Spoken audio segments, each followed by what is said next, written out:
Bom, pessoal, então, bom dia a todos.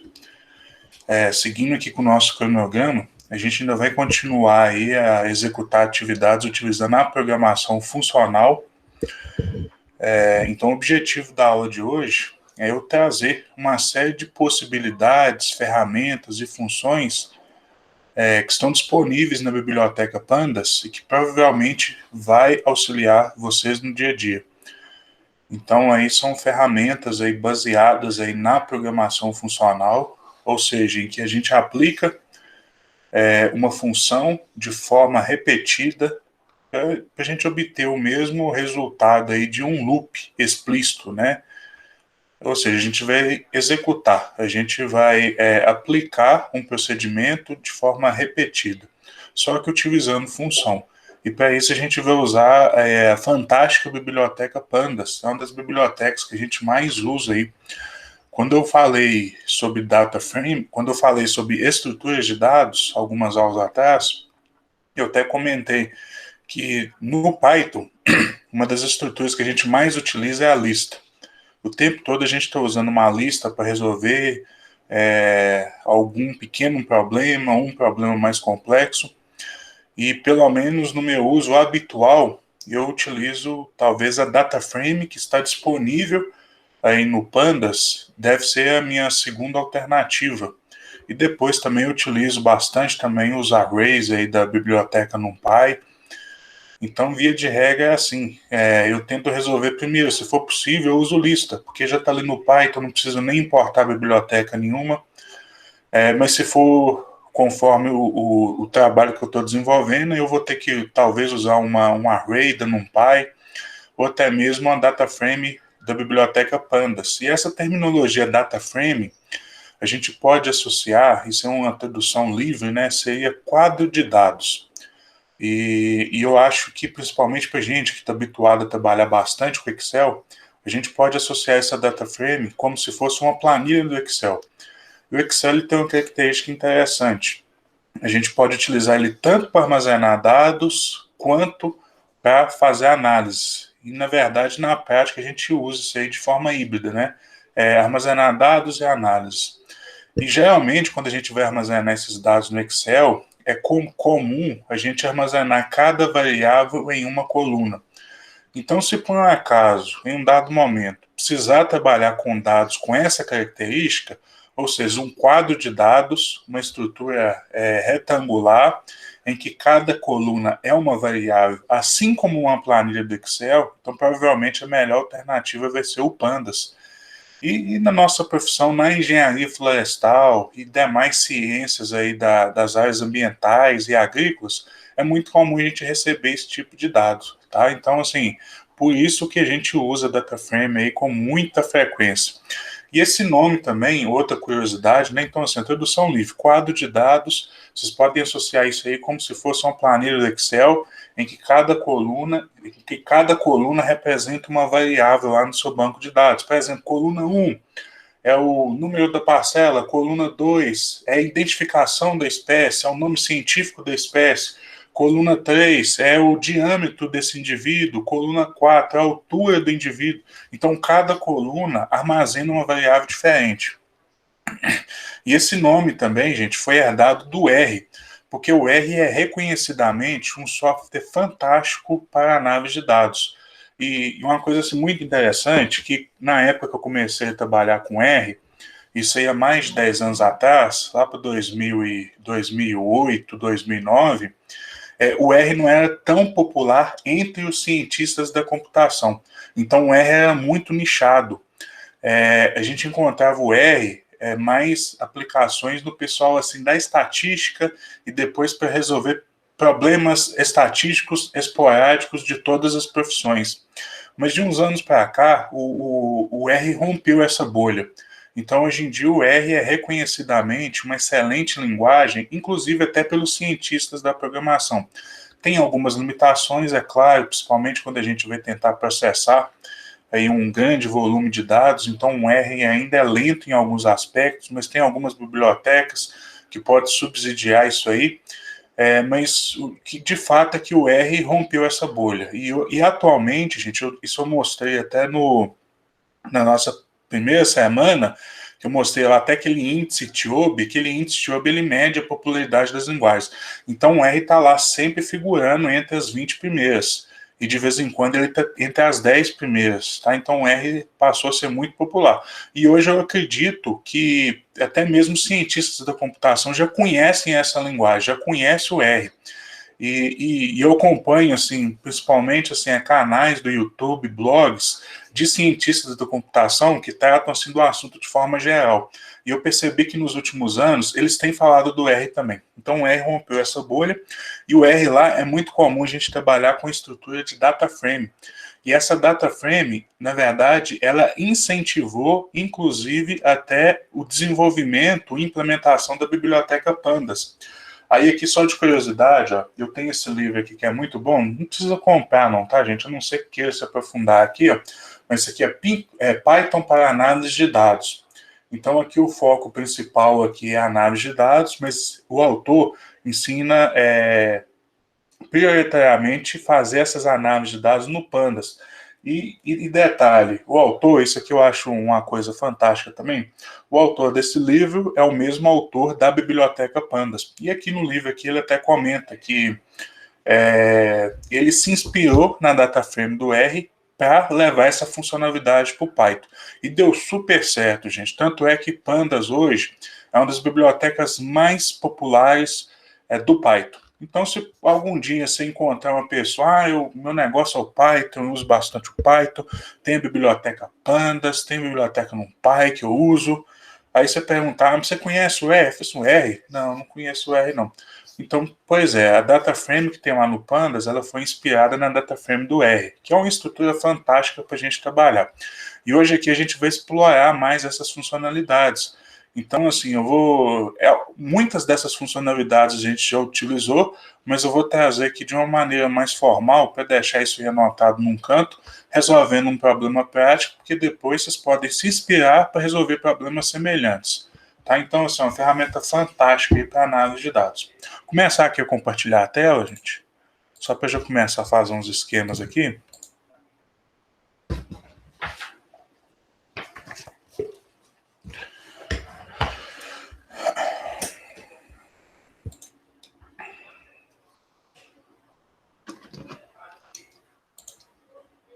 É aqui, né, que eu até chamei a atenção, né, na hora que eu falei sobre estruturas de dados aí, ou coleções, né, aqui, ó, falando aqui que eu uso com mais frequência é a lista, né, a list, já vem lá, estrutura de dados, assim, básica do Python. Em segundo lugar, tá aqui a boa e velha data frame do Pandas, depois aí o array do NumPy.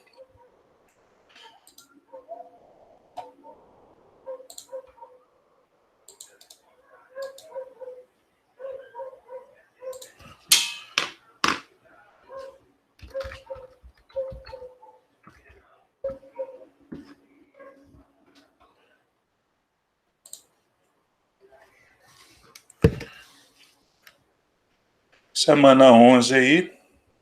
Então vamos continuar aí os estudos aí, ó. Na programação funcional.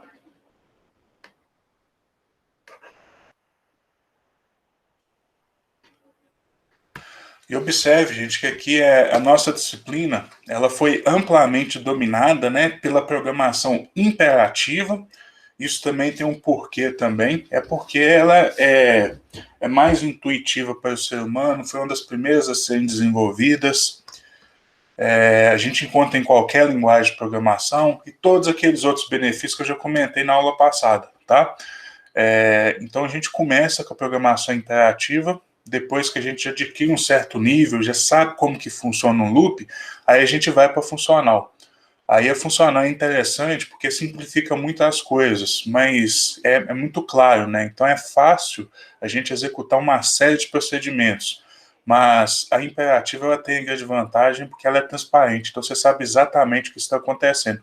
E por trás, muitas das vezes da programação computacional, o que está por trás lá do código lá, vai ser uma implementação imperativa ou algo semelhante ao que a gente já viu aí nas aulas anteriores. Então, a disciplina que ela é dominada por programação imperativa, mas eu faço questão de representar a programação funcional porque ela facilita muito dos processos. Em determinado momento, a programação funcional não vai resolver, não vai te ajudar.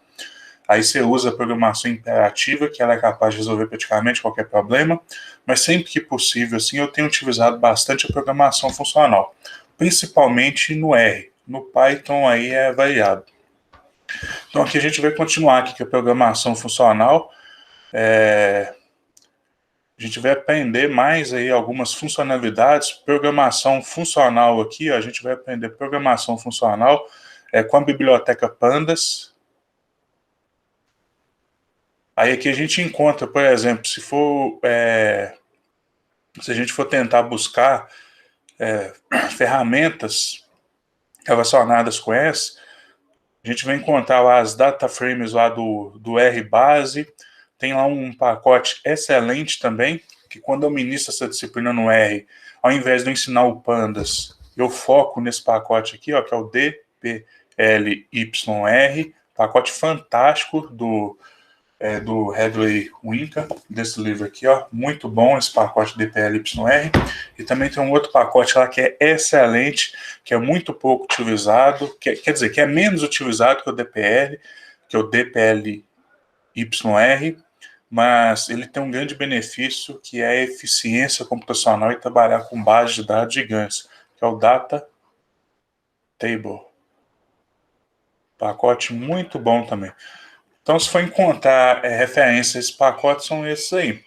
E quando a gente fala em Big Data, a gente tem um conjunto aí de componentes, de ferramentas, que é o Spark. Tá? O Spark também, deixa eu só mostrar aqui, ó.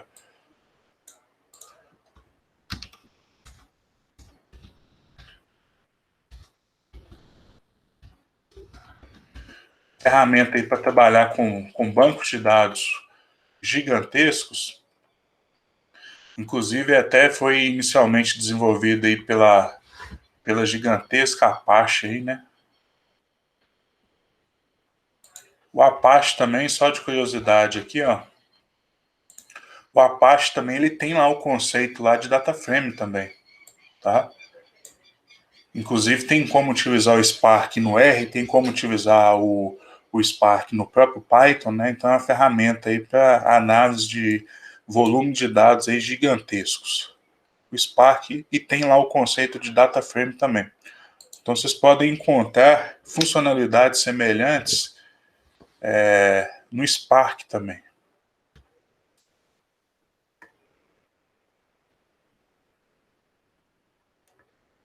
Mais curiosidade mesmo, tá? Mas se algum dia se fizer necessário, mete bronca. E aqui, ó, o foco da aula de hoje é apresentar a programação funcional no Pandas. Mas, o que a gente vai executar de fato aqui? A gente vai executar aqui algumas tarefas.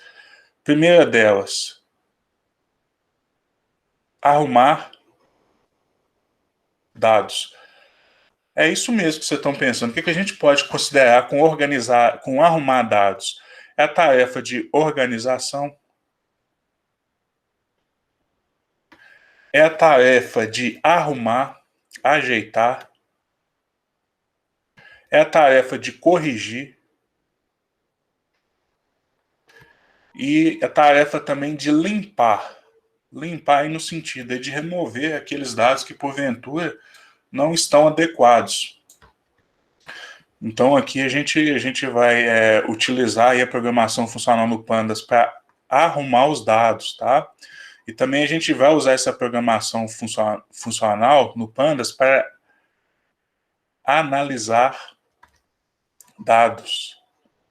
Aí aqui nessa parte aqui de analisar aqui, ó, a gente pode considerar a parte de análise propriamente dita, a obtenção de resumos e também aqui é a parte de processar efetivamente os dados, a parte de execução.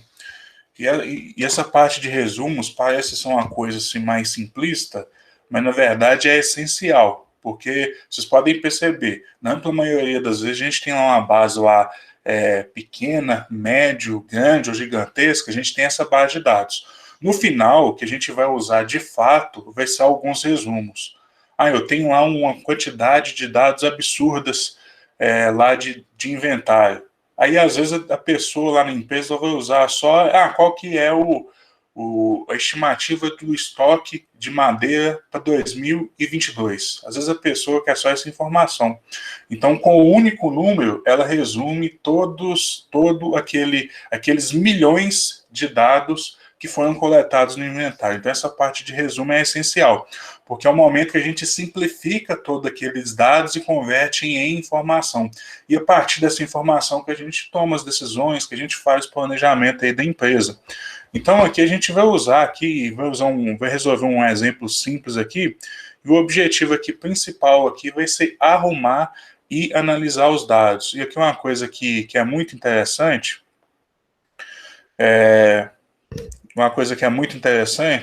que se a gente for determinar, né, quanto tempo que você gasta para cada uma dessas tarefas.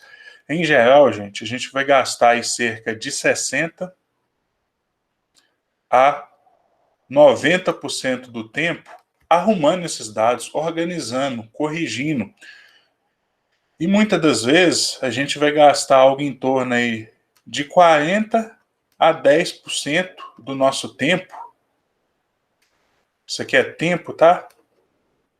Tempo, energia, recurso, dinheiro, energia elétrica, né? Então, a maior parte do tempo, quando a gente executa qualquer tipo de processo de análise de dados, geralmente a maior parte do tempo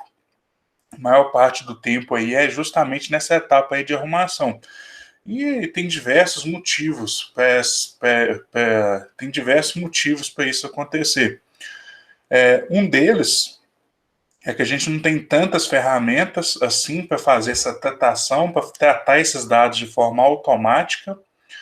O que mudou bastante, inclusive eu até trago o exemplo do próprio Pandas, o R, que tem muitas ferramentas para a gente fazer exatamente isso, arrumar os dados.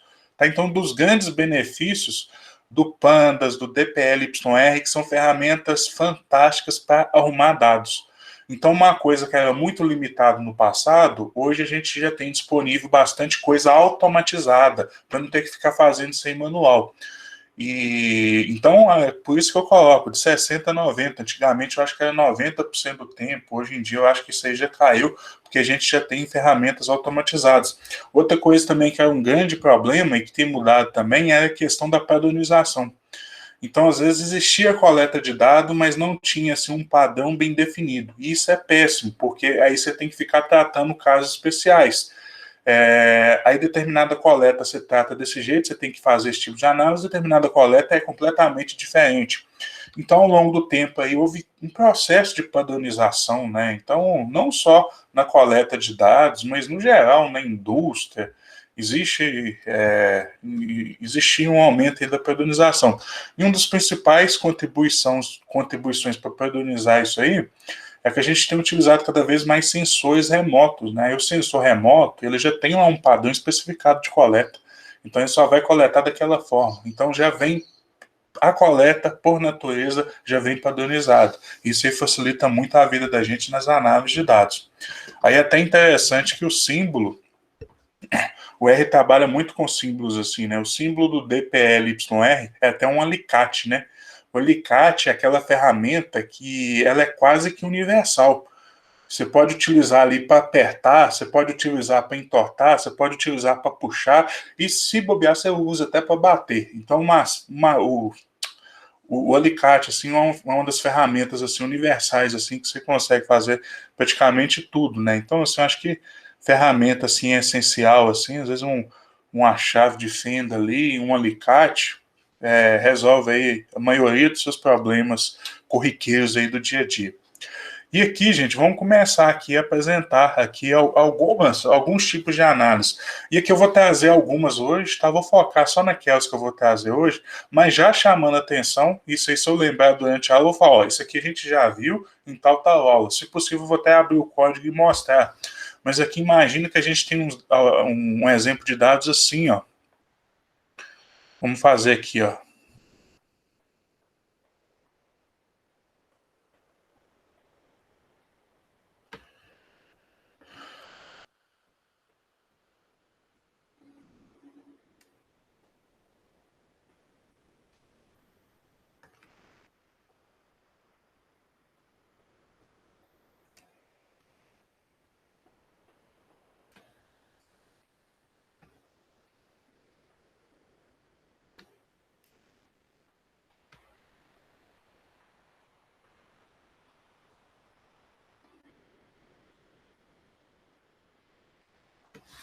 Então essa aqui é a minha base de dados. Então esse aqui seria o quê?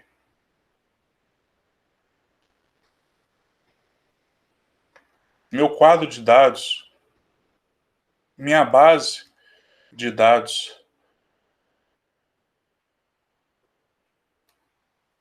minha planilha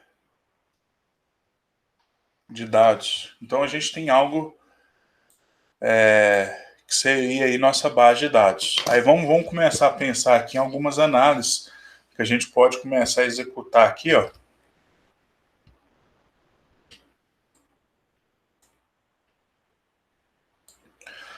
Vou deixar isso aqui por enquanto, que aí agora a gente vai começar a definir. Então já vamos começar para a parte prática também, porque essa parte aqui de arrumação, aqui é a programação em si, né? A teoria nos auxilia muito pouco, né? A teoria nos dá só aquela base inicial. A gente aprende efetivamente mesmo é na prática, é executando, né? Então já vou inicializar aqui o Python aqui e a gente já vai começar a resolver esse problema.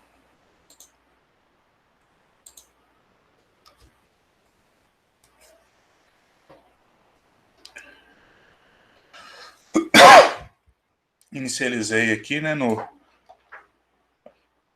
aqui no meu Windows Explorer, né, lá no WP64, aí já está abrindo aqui. Beleza, já está aqui disponível. Já vou até criar aqui um novo documento, colocar meu nome aqui. Beleza.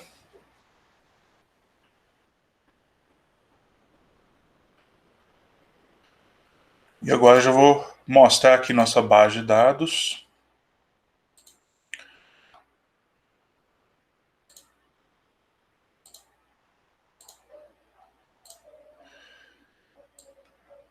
Vou apagar isso aqui. Tá aqui nossa base de dados, é uma base de dados que a gente já utilizou aí, né?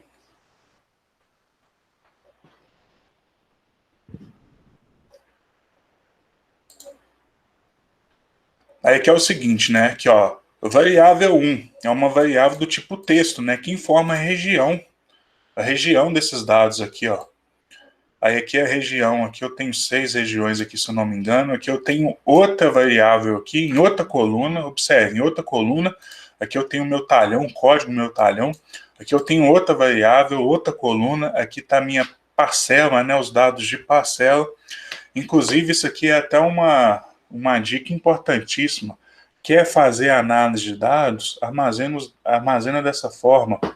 Porque às vezes é muito comum a gente colocar às vezes uma representação assim em diferentes colunas, às vezes fica mais interessante para a gente apresentar esses dados, né? Fica mais interessante para a gente colocar num relatório, num documento, mas para fazer a análise é assim. Aqui, aliás, eu acho que eu tenho até um exemplo aqui, ó, disso que eu estou falando.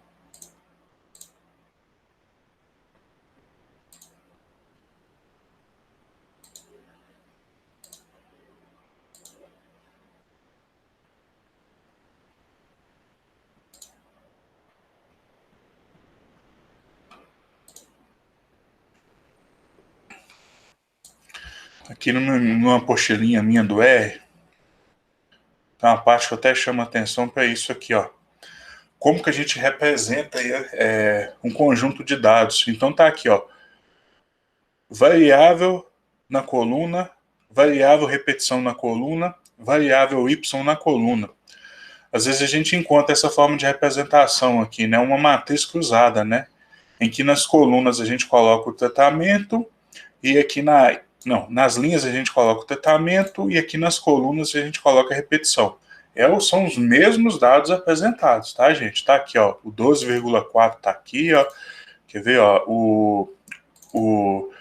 aqui o 3, 4 aqui, né? O 14,3 está aqui. Então, são os mesmos dados, só que apresentados de forma diferente.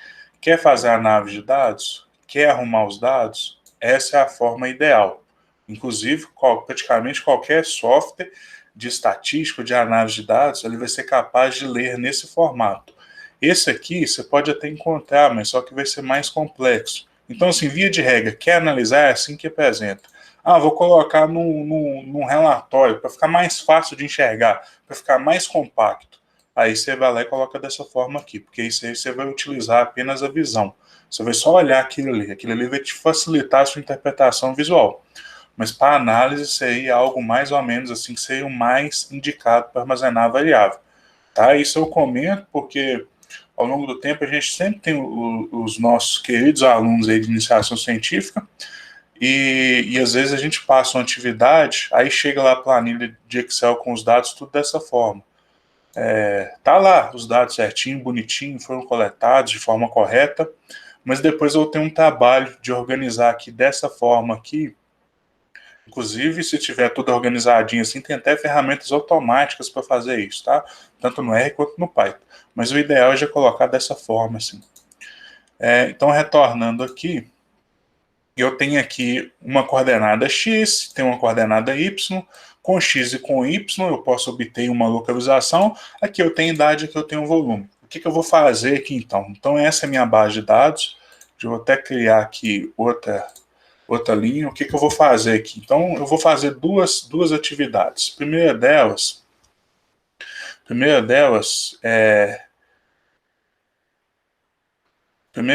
aqui eu vou obter o volume médio por talhão.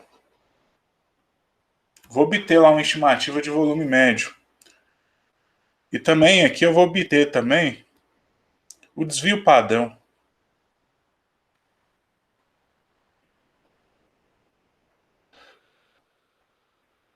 O desvio padrão também. Então eu tenho um volume, que é uma medida, volume médio, a média aí que é uma medida de tendência central, para me ter uma estimativa média daquele valor, e eu tenho um desvio padrão, que é uma medida de variabilidade, para me dar uma olhada no comportamento, como que aquele lixo está variando. E o desvio padrão, essas medidas de variabilidade, muitas vezes, nem sempre, muitas vezes, a gente pode associar com confiabilidade.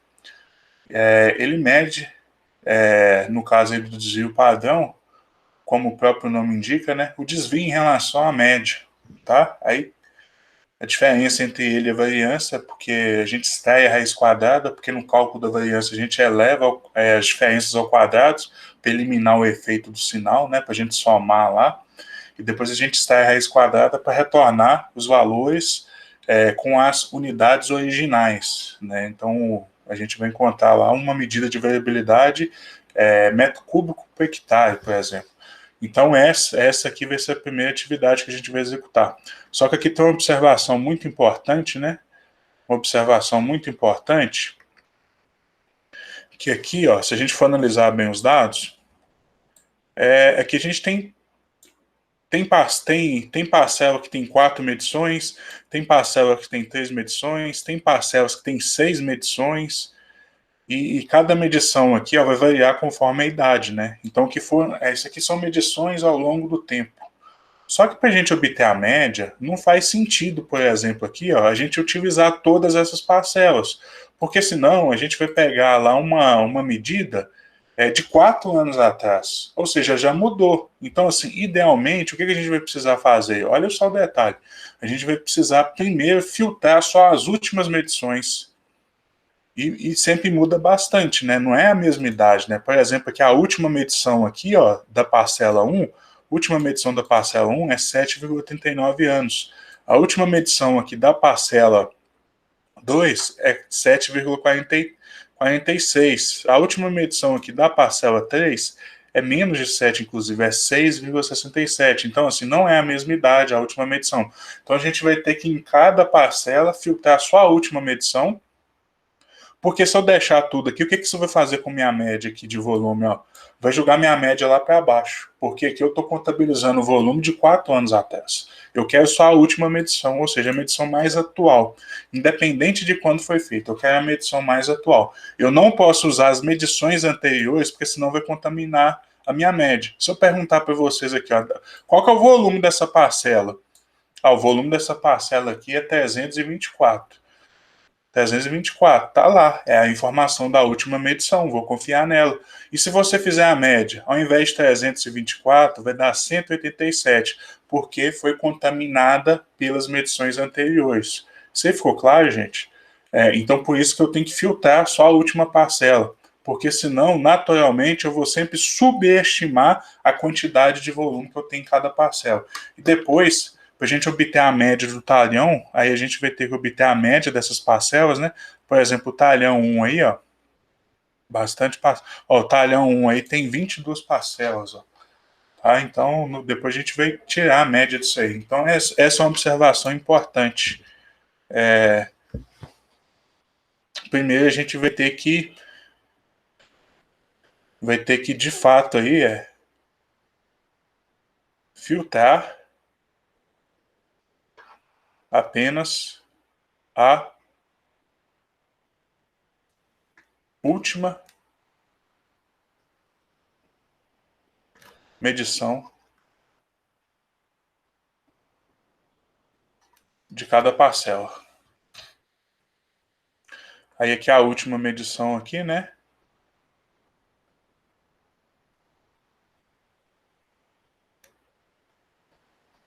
Mais recente. Medição mais recente. Vamos começar a executar aqui então. Primeira coisa, eu vou importar isso aqui, né? Já vou abrir minha biblioteca Pandas, porque ela já tem uma interface que importa direto do Excel. Do Excel, inclusive, até de outros bancos de dados também, tá?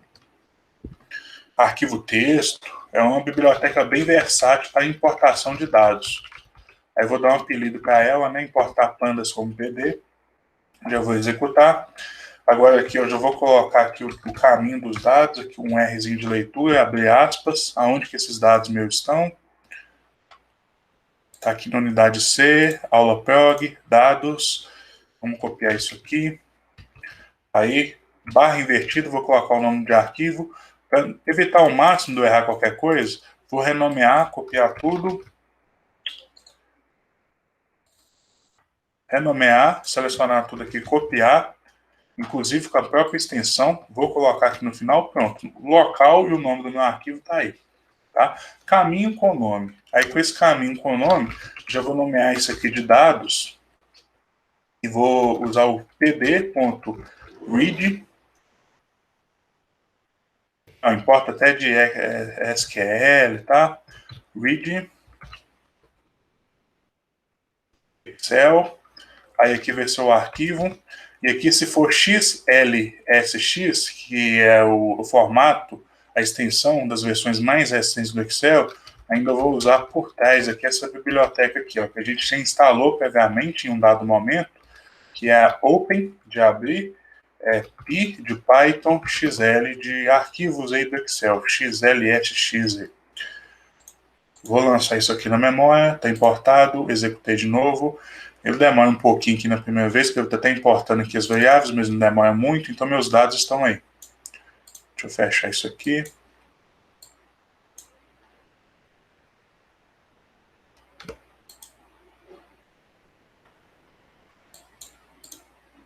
Deixa eu já salvar isso aqui em algum lugar aqui, ó.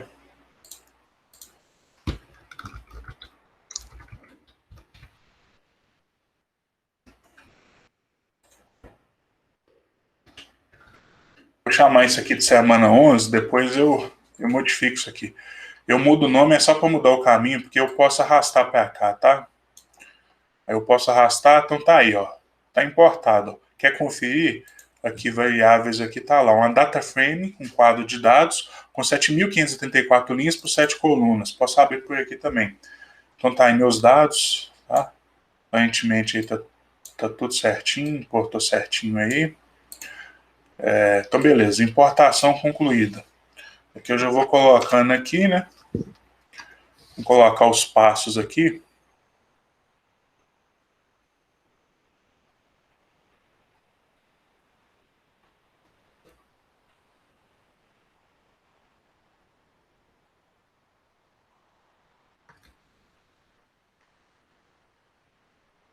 Importar os dados.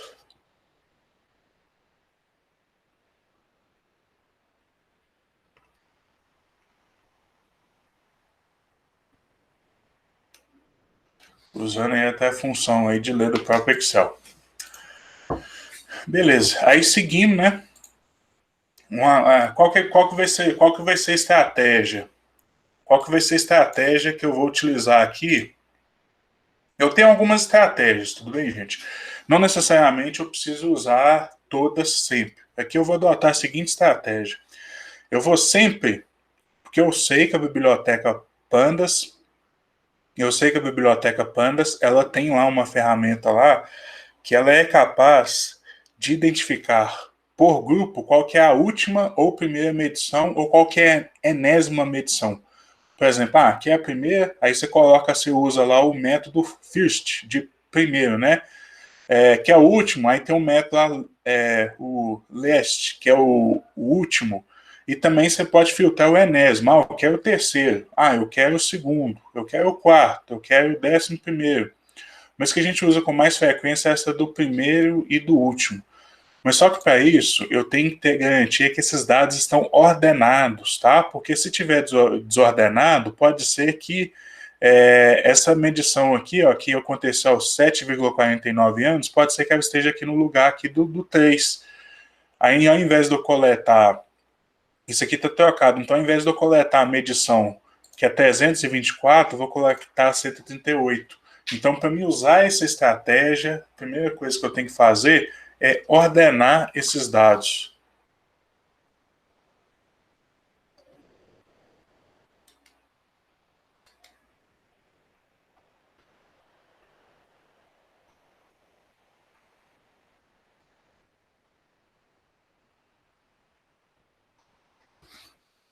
Vamos executar isso aqui então aqui no Pandas. Como que seria isso?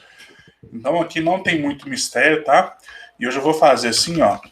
Aqui eu vou fazer assim dados e vou renomear, ou seja, eu vou sobrescrever dados e aqui em dados no meu data frame eu tenho um método que se chama sort values. Esse sort values aí serve justamente para ordenar. Então é muito comum ordenação de elementos em uma base de dados. Em inglês assim a gente encontra com nomes sort. Então aqui eu quero ordenar por quê? Pelo quê? Aqui eu já vou até abrir uma lista, ó, que por garantia eu poderia simplesmente aqui, de acordo com essa característica aqui desses dados, eu poderia simplesmente ordenar por idade, tá? Porque depois quando eu agrupasse, eu ia ter certeza que eu fosse coletar de cada parcela. Mas só que tem um detalhe, às vezes eu tenho número, código de parcela repetido no talhão. Não é o caso aqui, viu, gente? Mas vamos supor que aqui no talhão 2, por exemplo, poderia começar a recontar aqui, ao invés de ir para a parcela 25, ele começar do 1. Aí eu ia ter repetição aqui no começo com essa parcela. Então, por isso que eu vou preferir ordenar por tudo aqui, ó. Extrato, talhão, parcela e idade. Inclusive, essa base de dados já está até ordenada, tá, gente? Mas só que para mim ter essa garantia, aí eu vou ordenar aqui por extrato, abrir uma lista, né, que vai ser mais de um elemento. Se fosse um elemento só, não precisaria dessa lista. Tá lá, ó, sort values by. Pelo que você quer ordenar? Inclusive, tem como você mudar isso aí, especificar a ordem ascendente, ordem decrescente. Por padrão ali, ele coloca ascendente, mas você poderia, inclusive, especificar cada coluna de uma forma diferente. Tem como fazer isso. Aí aqui depois aqui vai ser pelo talhão. E tem que ter o mesmo nome, tá, gente? Eu tenho que respeitar os nomes que estão ali na base de dados.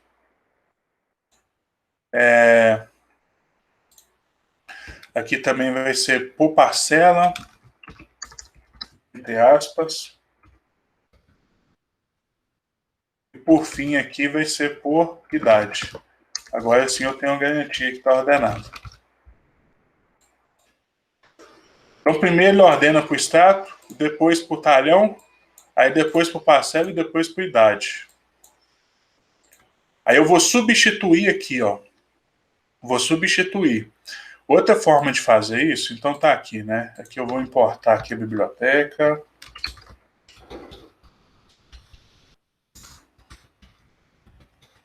Bibliotecas necessárias.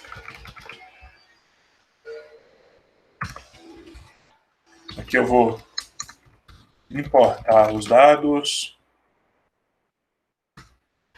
Essa parte aqui eu vou ordenar. Eu teria essa opção aqui também, ó. Ó, não vou sobrescrever, ó. Não vou sobrescrever. Eu posso colocar isso aqui, ó. Esse comando aqui, ó. O Python é interessante que ele permite isso aqui, o pandas, ó. Que é o in-place tree. O que significa esse comando aqui, o in-place tree? Que ele vai lá e modifica os dados originais, tá vendo? Ó? Esse método já modifica os dados originais. Aqui não, aqui eu estou sobrescrevendo. Ele ordena e depois eu vou lá e sobrescrevo. Aí às vezes é interessante você usar até o método in-place aí, que ele vai lá e altera os dados originais. Você pode ter um pequeno ganho de performance com relação a isso. Mas, via de regra, tá? Até mesmo porque esse in-place aqui é algo que a gente não encontra em todas as linguagens, é menos usual, eu prefiro sobrescrever aqui os dados ordenados. Beleza, vou executar aqui então. Está ordenado. Agora sim, agora eu vou aplicar lá o método que ele vai em cada grupo, em cada talhão parcela, né? Em cada talhão parcela aqui, como eu comentei, eu poderia agrupar só por parcela, porque cada parcela tem um código diferente aqui. Mas por garantia, de às vezes a parcela repetir a numeração em outro talhão, eu vou agrupar por talhão parcela. Então aqui eu vou ter um grupo, aqui eu vou ter outro grupo, aqui eu vou ter outro grupo. Então eu vou agrupar por talhão parcela e em cada talhão parcela desse eu vou obter a última medição, porque agora eu já sei que está ordenado. Então vamos lá. Aí aqui, ó,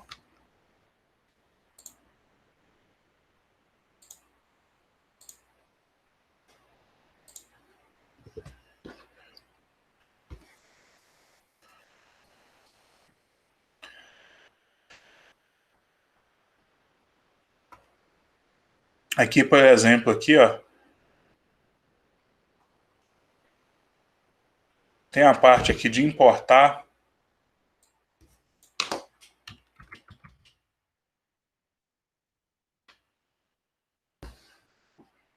Tem a parte aqui de ordenar, né?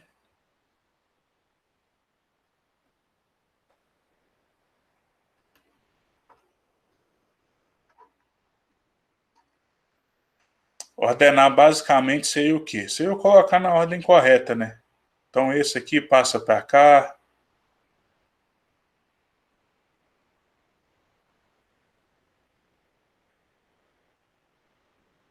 Aí um outro aqui passa para o final. Modificando a ordem aí, né? Então tá aí, ordenar. Agora o próximo passo aqui eu vou ter que agrupar. Vamos lá, vou agrupar por talhão. Isso aqui a gente até aprendeu, né?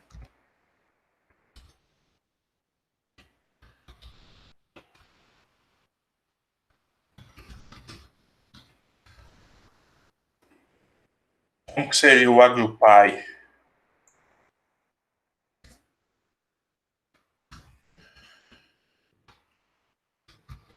Vou chamar de grupo underline talhão parcela, tá? T de talhão, P de parcela. Então vai ser dados, ponto, group by. Pelo que você quer agrupar, meu filho? Ah, é pelo talhão parcela. Então já vou até abrir uma lista, que são dois elementos, né?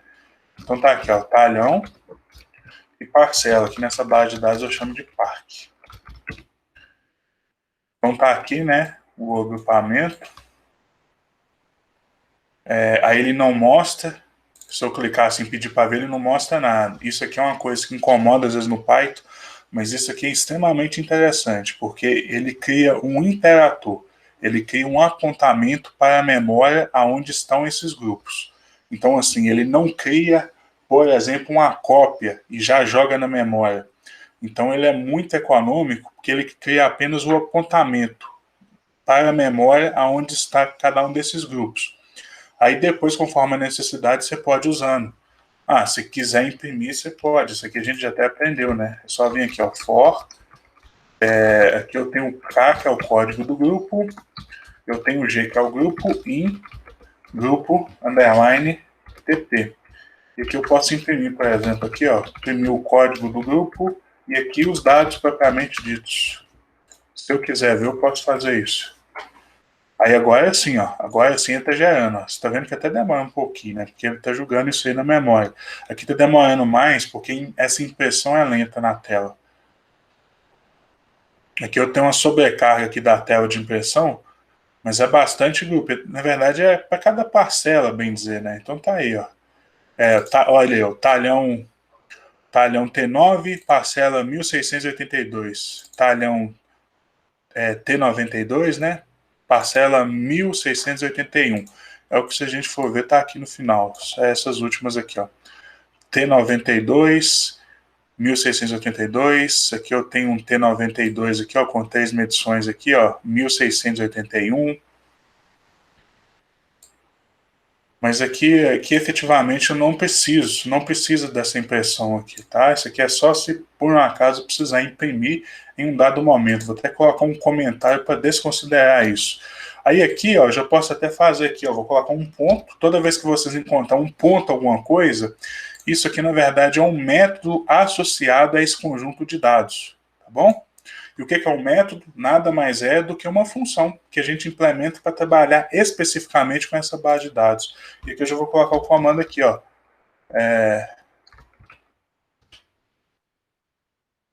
O last, a última medição aí. Já vou dar uma olhada aqui, ó. Coloquei para executar. Tá pronto, viu, gente? Então aqui, ó, ele, ele já retornou a última medição de cada uma das parcelas. Vamos ver, por exemplo, aqui o T0 parcela 1. Vamos ver se bateu, ó. Volume 324. Última medição, volume 324. Tá aqui, ó. Última medição aqui da parcela 3, por exemplo, ó. Última medição da parcela 3, ó. 296, ó. 296. 296. Então tá aí. Coletou a última informação certinho. A única coisa que eu vou modificar aqui é o seguinte. Por padrão, ele converte o talhão e a parcela em índice. Então, assim, índice, como o próprio nome indica, seria a posição de elementos, mas só que com o nome desses códigos aqui, ó. E, na verdade, eu prefiro que isso aqui seja colunas. Tá vendo que ele coloca até no alinhamento diferente, ó? Tá aqui essas colunas e os índices tá no alinhamento diferente. Então, é só vir aqui, ó. Eu posso fazer isso aqui, ó. Eu posso usar o comando aqui, ó. Converter as como esses grupos aí, como índice, como as index, o padrão é true, verdadeiro. O padrão é true, ó. Eu vou colocar falso. Vamos só ver aqui a diferença, ó. Aí a diferença. Agora está lá como coluna bonitinha, os meus dados originais. Só que agora é só com a última medição. Não é isso? Eu já vou até aproveitar aqui para já colocar aqui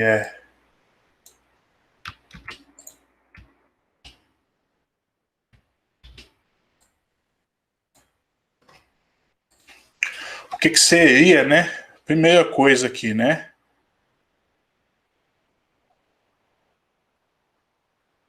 Grupos, né?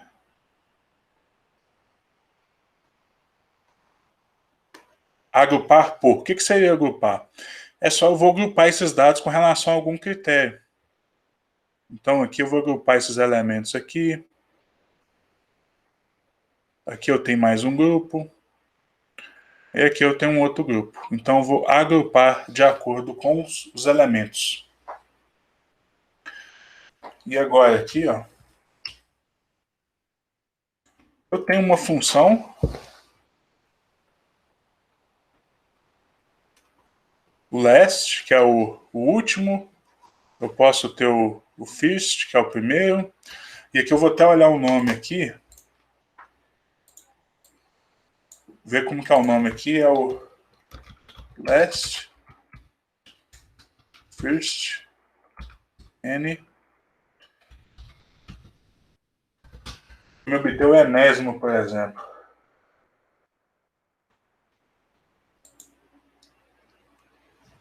Eu acho que eu poderia usar, por exemplo... eu quero o segundo. O first Aí para o padrão ele coloca o primeiro, mas eu posso colocar, deve ser 0, né? Que ele retorna o índice 0. Eu posso colocar 1 que ele retorna o segundo. Deixa eu ver só se tem um...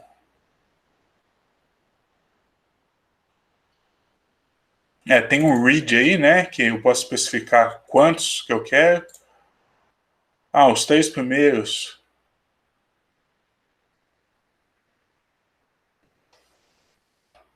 O read.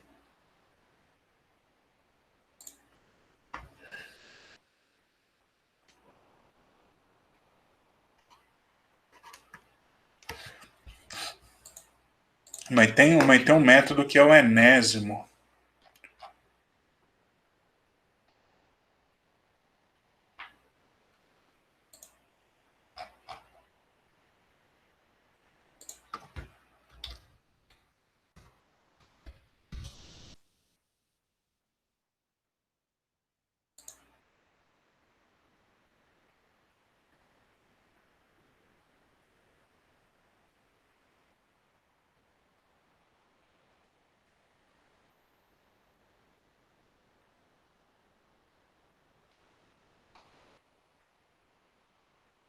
Agora que eu não vou achar, mas eu acho que com aqueles ali dá para obter qualquer um dos elementos lá.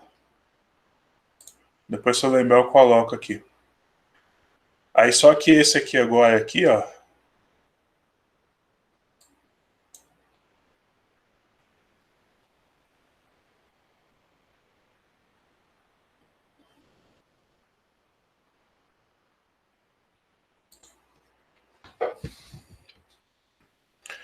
Ele vai retornar só o último de cada grupo, né? Então esse aqui não vai ser retornado. Esse vai ser retornado.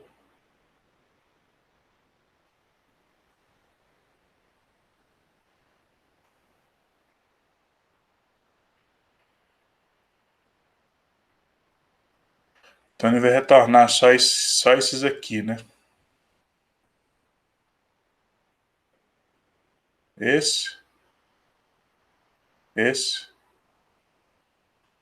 e esse aqui, os últimos elementos. Agora sim eu posso aplicar lá o procedimento lá de interesse, né? Já obtive o último, agora eu posso aplicar a média. Aí essa média aqui eu vou fazer, essa operação a gente chama de agregação, poderia ser também de aplicar, agregação no Python que ele chama de AGG, uma abreviação para agregação, aplicar,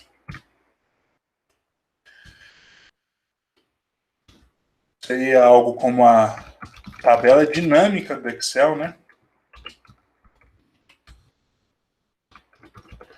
Seria algo mais ou menos assim, tabela dinâmica do Excel. Como que eu poderia executar isso aqui então? Então agora eu quero a média por talhão. Acho que a primeira coisa que eu vou fazer agora é agrupar por talhão. Porque aí eu vou tirar a média. Então olha só aqui esse exemplo aqui, né? Aí, por exemplo, aqui, ó, no talhão, deixa eu abrir aqui, ó. Aí, por exemplo, no talhão 1, aí ele ia filtrar aqui, ó, essas 21, aqui, ó, talhão, 21, né, 22 parcelas, ia filtrar essas 22 parcelas, ia isolar essas 22 parcelas e obter a média e o desvio padrão. Depois aqui no talhão 2, aqui, eu tenho mais uma quantidade aqui, até aqui, né, talvez umas 9 parcelas, e eu vou até pedir para contar, para saber quantas parcelas eu tenho em cada talhão. Então agora aqui eu vou fazer uma agregação. Eu vou agrupar para o talhão e obter a média. Então já vou colocar aqui, ó, agora vai ser só grupo underline T de talhão. Antes era grupo TP de talhão parcela, agora é só grupo T de talhão. Então vou usar aqui o grupo TP, vou agrupar também, grupo by, agora é só para o talhão, então não precisa de... Como é um elemento só, eu não preciso de colocar numa lista, né? Aqui agora que é o talhão. Eu vou aproveitar e já vou colocar, né, que não criar índice com esse código.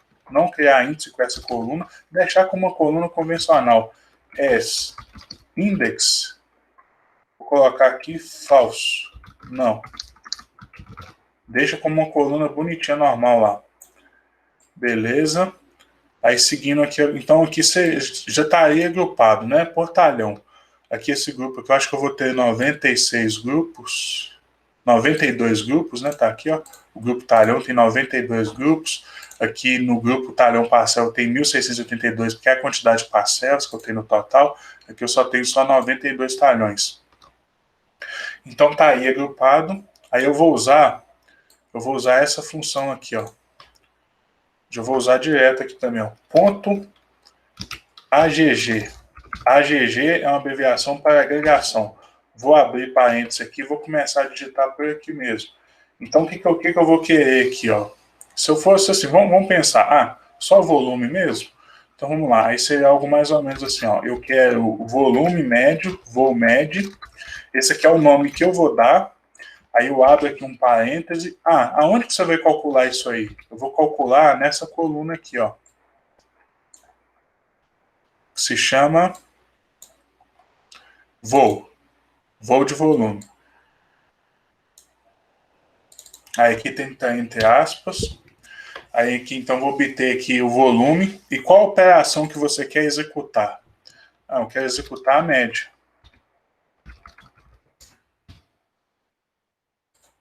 O que mais que você precisa aqui? Eu também preciso do volume desvio padrão. Aí, qual função que eu vou usar aqui? Eu vou usar a função aqui, ó, std. Pode perguntar, Rebeca. A função também precisa ficar em aspas? Precisa ficar em aspas aqui, Rebeca, porque é o seguinte: a Pandas e essas funções de agregação e de aplicar, ela já tem algumas funções previamente definidas. Então, assim, todas essas funções aí básicas, estatísticas básicas, tem de contagem, então todas essas estatísticas ele já tem implementado. Aí você pode colocar entre aspas, tá? Você poderia fazer assim, eu não quero usar essa função do Pandas. Você poderia fazer assim, ó import numpy np. Aí você poderia fazer assim, ó, vou colocar aqui só de exemplo, ó, para calcular aqui a mesma coisa. Só que aqui agora aqui eu vou chamar isso aqui de NP de NumPy. Ao invés de você usar a média do NumPy, ao invés de você usar a média do Pandas, entre aspas, aí você coloca a média do NumPy. Tá? Você pode fazer assim. Inclusive, olha só que fantástico. Por que isso aqui é bem melhor que a tabela dinâmica do Excel? Porque você pode usar, inclusive, as suas próprias funções. Você pode definir sua função e aplicar aqui. Tá? Deixa eu só ver se vai funcionar aqui, ó. Minha função aqui, ó. Vou definir minha função aqui, ó. Def média. Aí como que seria minha função? Minha função eu teria que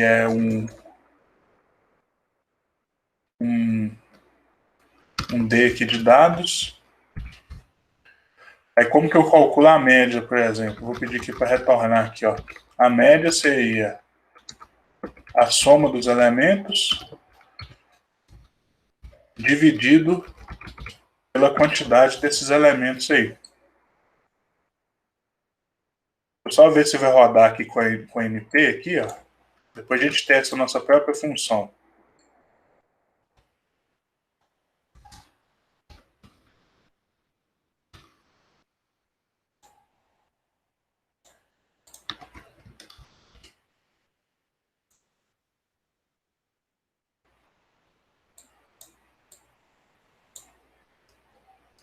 Rodou, né? E tá aí, ó. Tá? Pode observar que é o mesmíssimo valor aí. Desvio padrão da Pandas lá e da NumPy. Vamos testar aqui agora aqui a nossa média.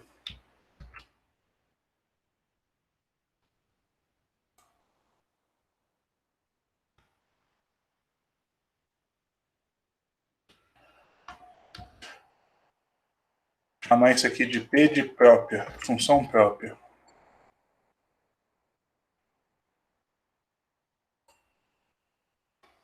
Aqui também, né? Mesma coisa, né? A média lá do Pandas e a média da nossa função própria. Então, assim, um dos grandes benefícios aqui dessa agregação aqui do NumPy, que é como se fosse a tabela dinâmica, é que a gente tem a possibilidade de fornecer nossas próprias funções, tá? Isso é fantástico, porque te dá uma flexibilidade muito grande para se trabalhar. Mas aqui, por enquanto, vamos só focar aqui. Vou deixar isso aqui, vou comentar isso aqui também, ó.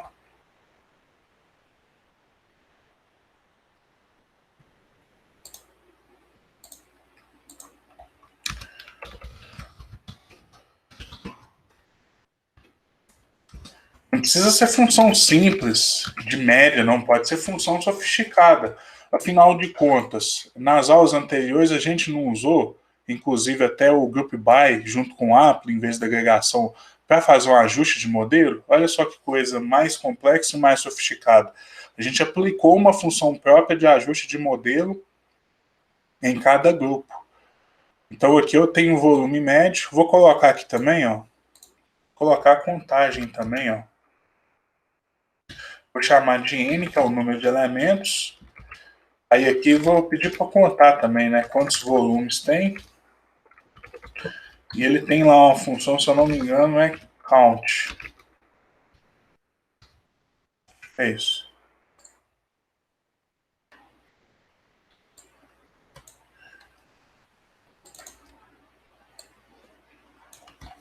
Então tá aí. Eu tenho aqui, ó, o talhão aqui, ó. Eu tenho meu volume médio, tem meu desvio padrão e tem inclusive a quantidade de parcelas, né, que eu tenho em cada talhão. 22 parcelas aqui no primeiro, 17 no segundo. Olha só aqui, o talhão 4. O talhão 4 eu só tenho só 3 parcelas. Vamos conferir se é isso mesmo? Talhão 4. Talhão 4 tá aqui, ó. Ó, vamos ver aqui, ó. Tem a parcela 61, uma. A parcela 62, duas. E a parcela 63, três. Realmente, tem só 3 parcelas do talhão 4 aí. Mas tá aí então, gente. A primeira parte aqui da nossa tarefa, deixa eu só complementar aqui, ó. Aplicando um group by de novo. E eu tenho aqui, ó.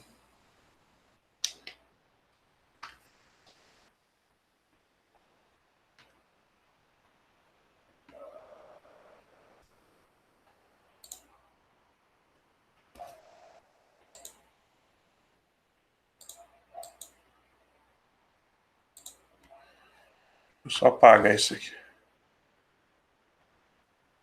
Esse aqui eu tenho os primeiros elementos, né?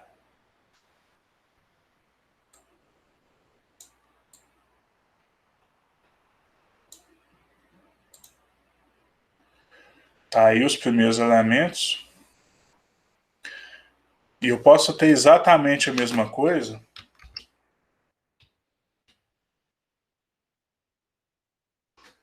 E a partir aqui do group by,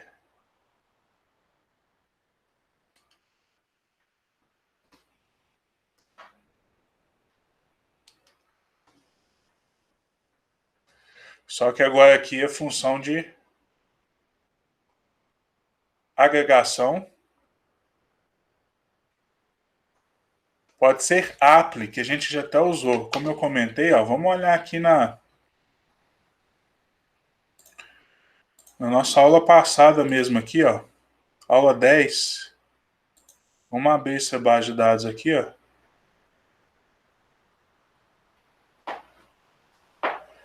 Aí qual que é a diferença? Qual que é a diferença entre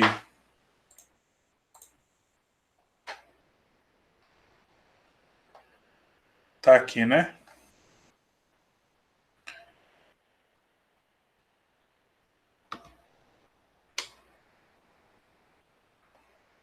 Olha aqui o apply aqui, ó. O apply sendo aplicado aqui um ajuste de modelo. Qual que é a diferença do apply de aplicar para o AGG, de agregação? Isso aí são questões de funcionalidades. Então, assim, são funções diferentes eles servem para resolver problemas semelhantes. Então, assim, muitos problemas a gente é capaz de resolver tanto com um quanto com o outro. Só que tem alguns que só é possível resolver com a Apply e outros que só é possível resolver com a GG. Esse que a gente usou, esse, por exemplo, de resumir, dava para fazer com o Apply perfeitamente. Mas só que eu acho mais natural fazer com agregação. E ele permite também retornar uma saída mais customizada, mais adequada de acordo com a minha necessidade. Mas dava para fazer com o Apply também. Depois aqui eu recomendo fortemente vocês dar uma pesquisada aqui, ó, nessa página do Python aqui, ó. AGG versus Python. Não. Split App Combine Python. Aqui, ó. Essa. Não é essa, não. Essa aqui, ó, do próprio Pandas, ó. Uma dica importantíssima, viu, gente? Dúvida? Primeira coisa, tenta olhar na documentação oficial. Eu, para falar a verdade, eu pesquiso no Google e às vezes no Stack Overflow, que é um repositório lá de respostas e perguntas que a gente tem disponível, a gente encontra a resposta. Mas só que é uma recomendação importantíssima, às vezes a gente dá uma olhada na documentação oficial da função. E o Pandas é muito bem documentado, tá, gente? Então aqui, ó, agregação, aqui, ó, aqui explicando, tem transformação, filtragem.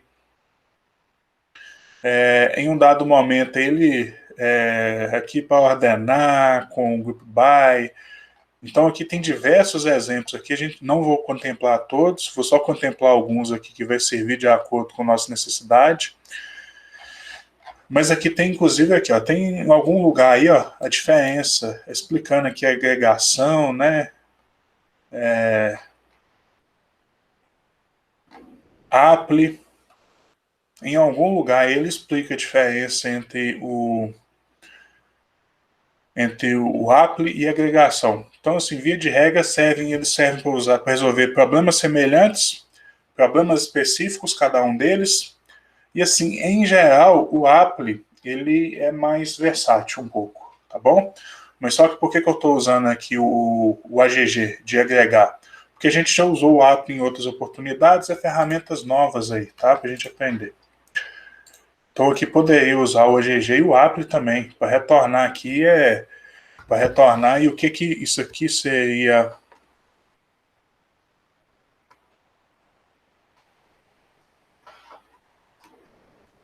Agregação.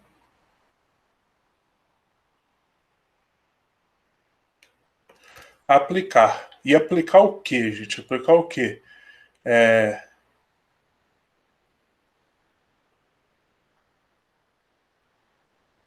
Funções do Pandas da NumPy e próprias. Essa aqui eu chamo a atenção, porque isso aqui é um benefício extraordinário aí da biblioteca Pandas. Então a gente pode associar isso aqui, ó.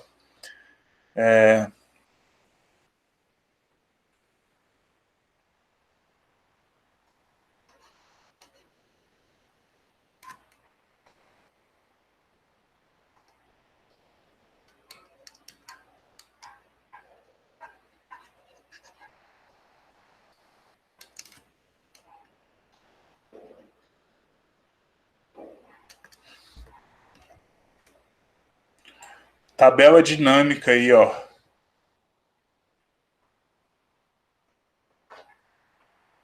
Do Excel, mas muito mais flexível.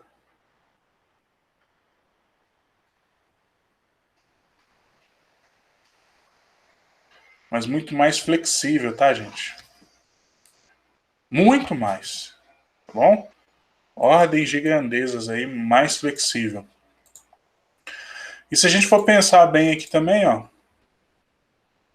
ordenar os dados, aqui já está resolvido, né? Ordenar os dados, aqui só para deixar claro aqui, depois que a gente ordenou, o que a gente fez aqui? Agrupou e agregou, né?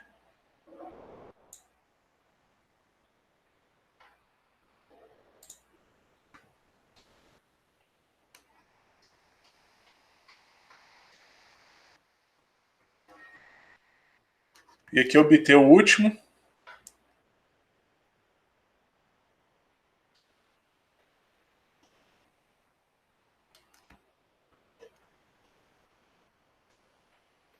Agrupar e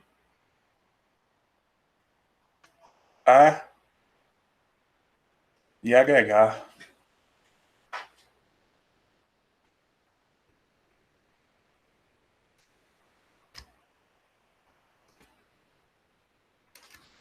Fazendo até 2 atividades aí de uma vez aí para economizar, né? E não fica muito complexo de entender, não. Tá, então essa aqui seria a primeira tarefa, a gente obteve lá as médias, né?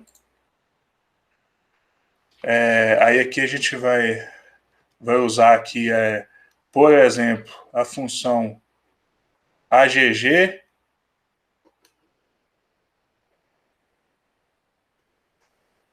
combinada aqui com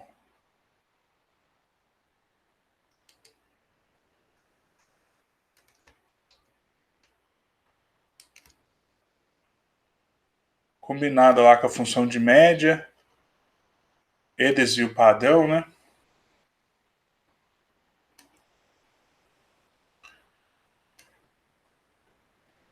Que a gente vai usar sort values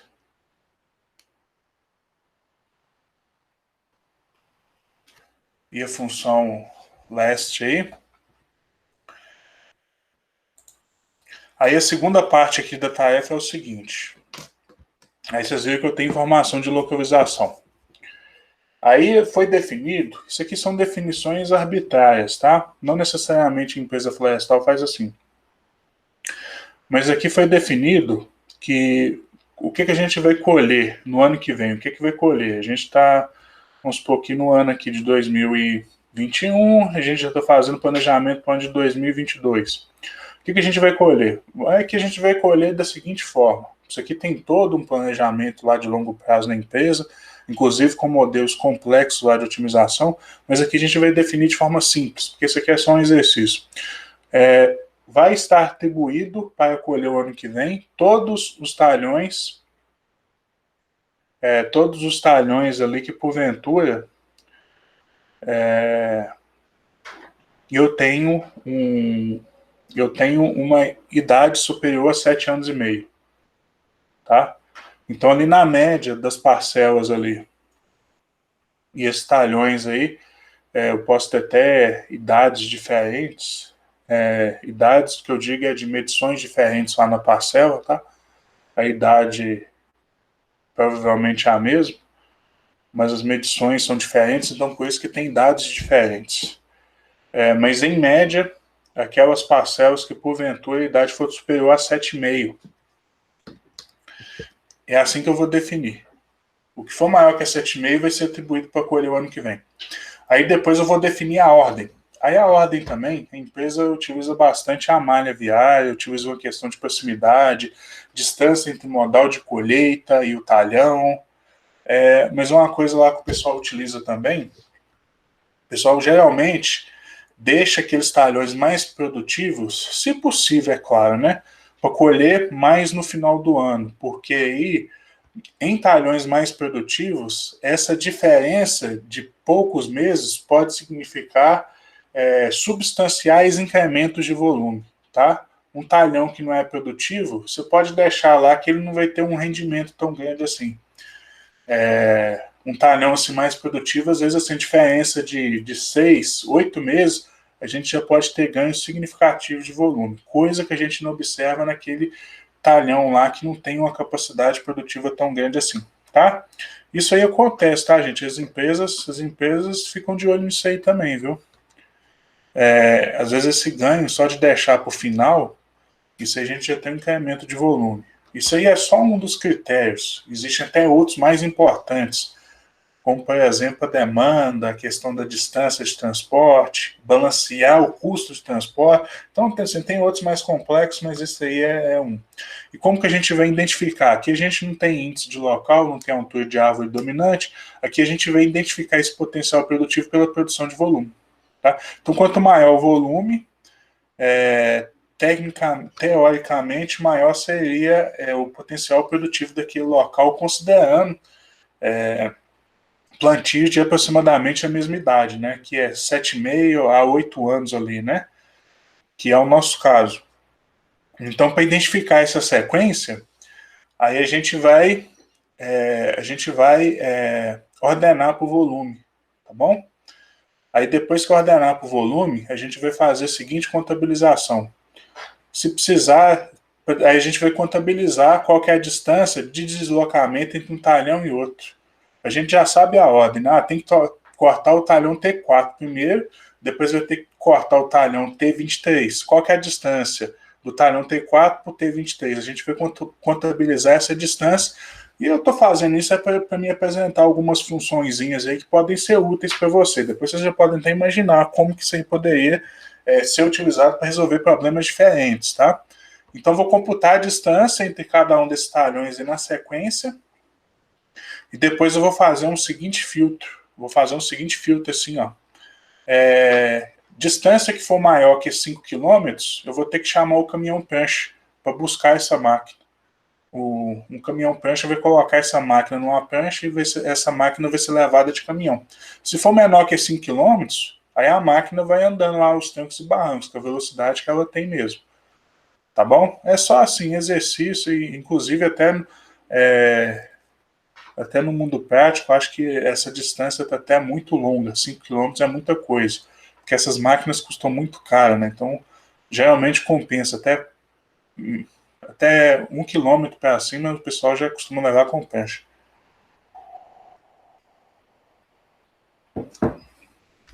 Mas vamos lá fazer isso aqui, então. O que vai ser essa segunda parte aqui?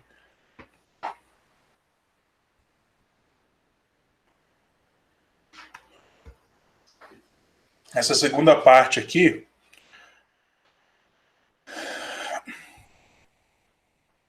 a gente vai obter a ordem de colheita para o próximo ano.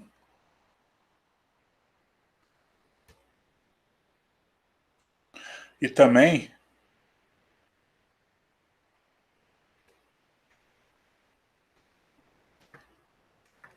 identificar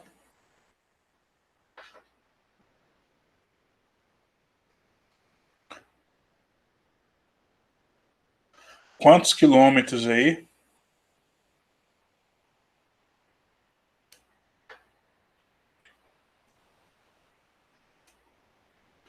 a máquina de corte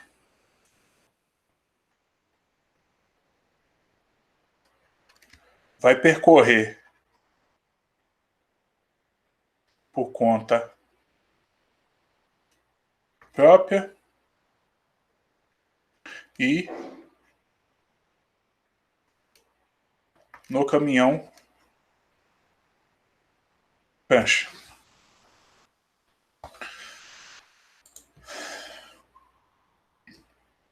Aí para computar a distância, gente, eu sei que vou precisar de x e de y, né? Já vou aproveitar e vou colocar nesse comando mesmo aqui, ó. Aqui eu tenho a contagem. Vou colocar aqui para computar o x e o y aqui, ó. X. Aí ele vai buscar lá o x. Aí qual função que ele vai? Ele vai pegar o primeiro, né? Porque...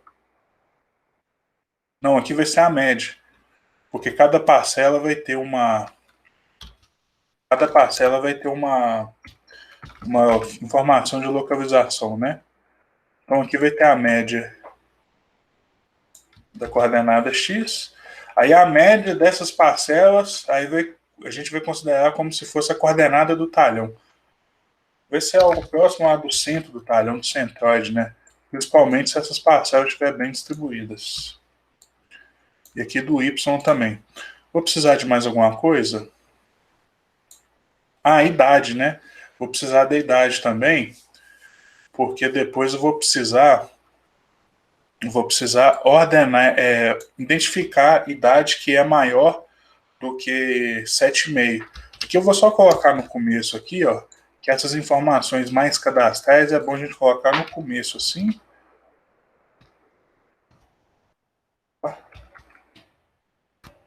Vou colocar no começo. Aqui também vou colocar a idade também. Idade.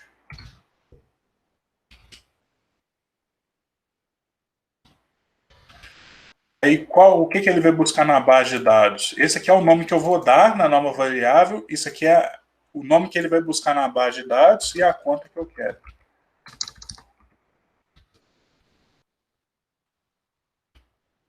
Beleza.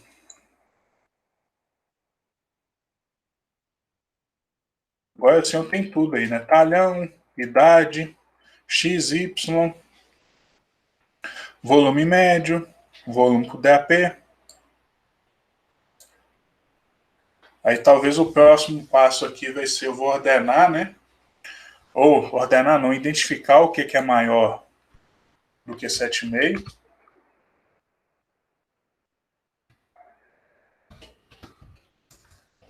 Ou filtrar o que é maior do que 7,5 anos de idade. Aí eu posso fazer assim, ó, grupo T.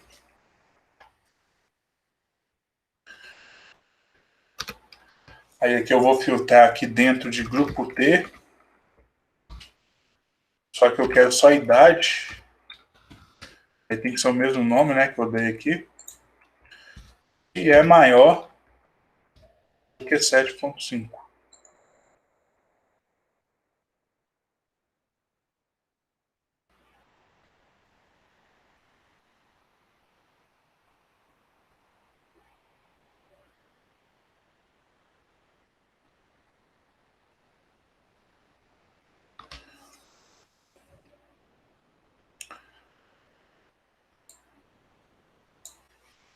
Nossa, só deu isso. Deixa eu ver aqui.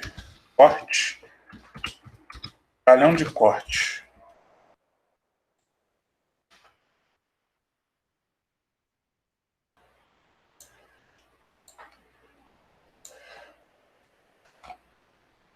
Aí só deu só 5.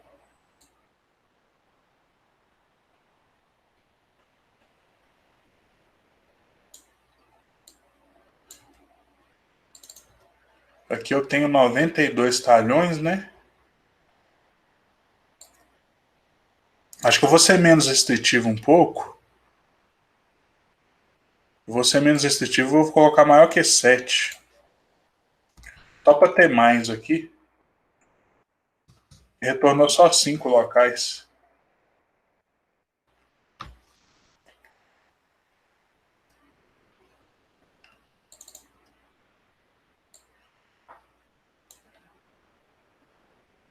Nossa, agora retornou 72. Tá bom, vou deixar isso mesmo. Maior que 7 lá tem 72.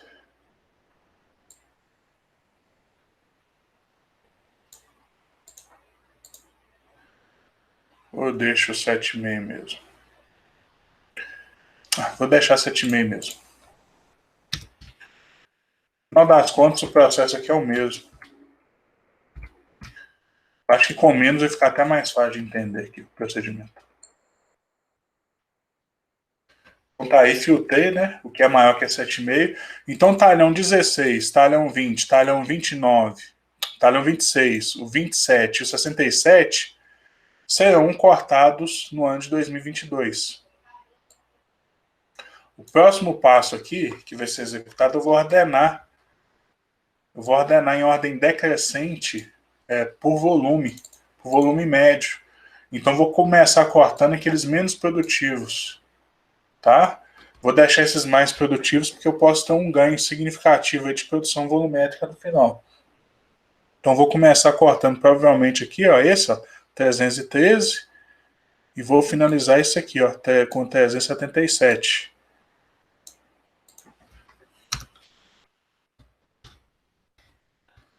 Então, que eu vou ordenar o volume médio.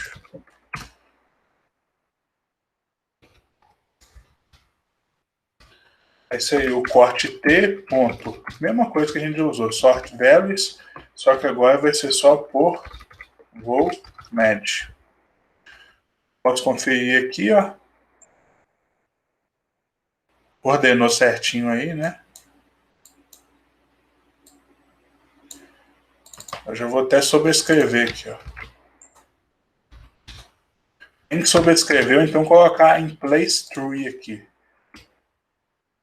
Agora sim. Aí está modificado os dados. Ordenados.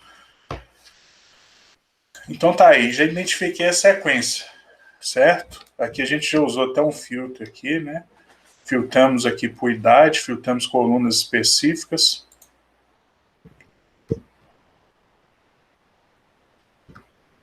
Então aqui seguindo a sequência aqui seria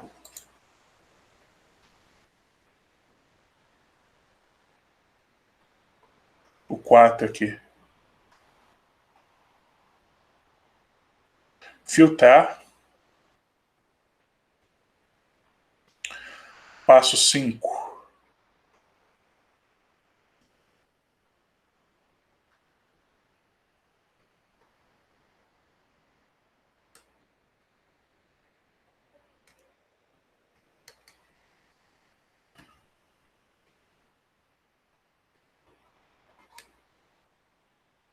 Ordenar aqui.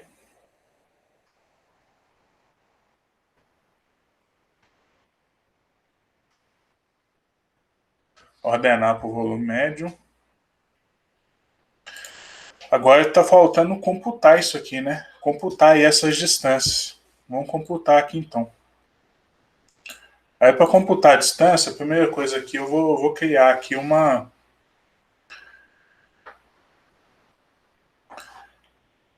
Antes de computar a distância, eu vou criar aqui novas colunas, só para ficar mais fácil de entender, ó. Por exemplo, o aqui já está ordenado, né? Então, primeira coisa, vai cortar o talhão 16 e depois ele vai para qual? Para o T20. Ele vai cortar o T20 e depois ele vai para o talhão 26. Ele vai cortar o 26 e depois vai para o talhão 67. Ele vai cortar o 67 e vai para o talhão 27. Aí o que eu vou fazer? Que eu vou criar mais duas colunas aqui, ó, só para ele falar assim, ó, de para. Então ele vai para o talhão 16 e na mesma coluna aqui para o talhão 20. Aí, na verdade, aqui então, ó, o dia é muito fácil, ó, criar aqui uma nova coluna, ó. Mais uma coisinha aqui que a gente já fez, né? Mas só para deixar formalizado aqui, ó, criar. Vou criar aqui uma nova coluna aqui, né? Então aqui, ó, de. Na verdade, vai ser exatamente igual a coluna talhão. O de tá aqui, ó. De, agora vamos colocar o para. Aí o para a gente vai aprender uma função bem legal, que a gente usa com muita frequência, que é o shift. Vamos imaginar que eu quero o shift serve para a gente pular n quantidade de casas, ou retornar n quantidade de casas. Vamos supor aqui o talhão, né?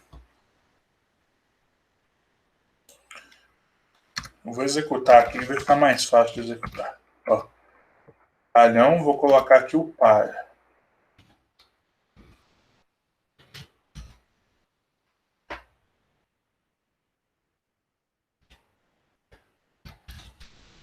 Vai ser igual a esse aqui, ó, eu vou usar o shift. Ou seja, ele vai pular uma casa, só que na verdade aqui ele vai ter que retornar, né? Se eu colocar o shift assim, ó, ele pula uma casa, ó, vamos ver se vai ficar certo. Eu acho que não, ó.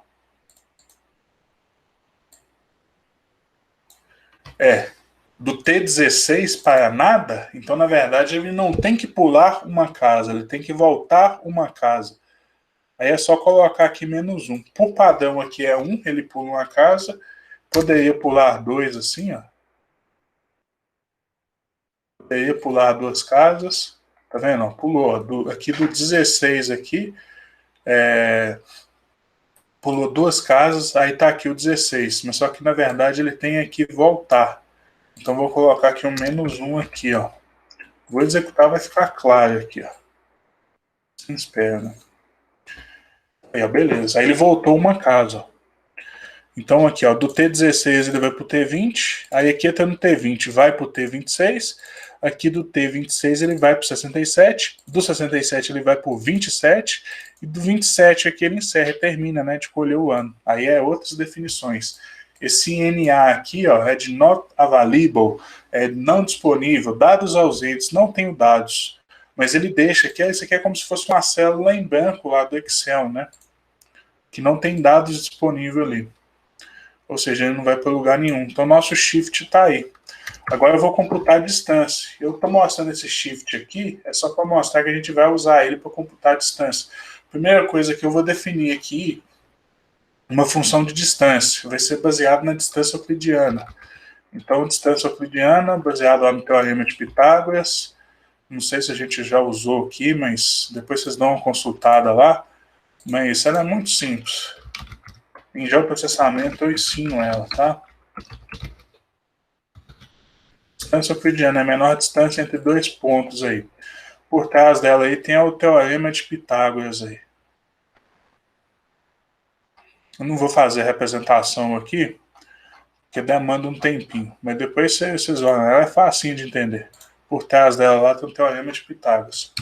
Vou colocar aqui, ó, dist. Ela vai ter como função aqui, ó, o x1 do ponto 1, y1 do ponto 1, aí ela vai ter o x2, que significa o x do ponto 2, e vai ter também o y2, que significa o y do ponto 2.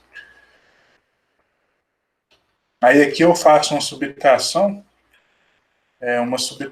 de x1 menos x2, e aqui eu faço um somatório aqui do y1 menos y2. Aí isso aqui tem que estar elevado ao quadrado. Vou usar até a função da própria NumPy aqui, ó, que é a power. Isso aqui vai estar elevado ao quadrado. Tá? Seria a mesma coisa disso aqui, ó. Esse power seria a mesma coisa disso aqui, ó. Bom, só que eu vou usar a power, que eu aproveito que é vetorizada, né? Aplica para todo o vetor. E além disso, ela é mais eficiente, que está implementada lá na NumPy. Então, o somatório aqui das diferenças elevado ao quadrado, e aqui eu extraio a raiz quadrada. Eu vou até pedir aqui para retornar aqui, ó, a raiz quadrada disso. Boa e velha distância euclidiana. A gente usa com muita frequência, tem muita aplicação isso aqui. Que é basicamente, ó,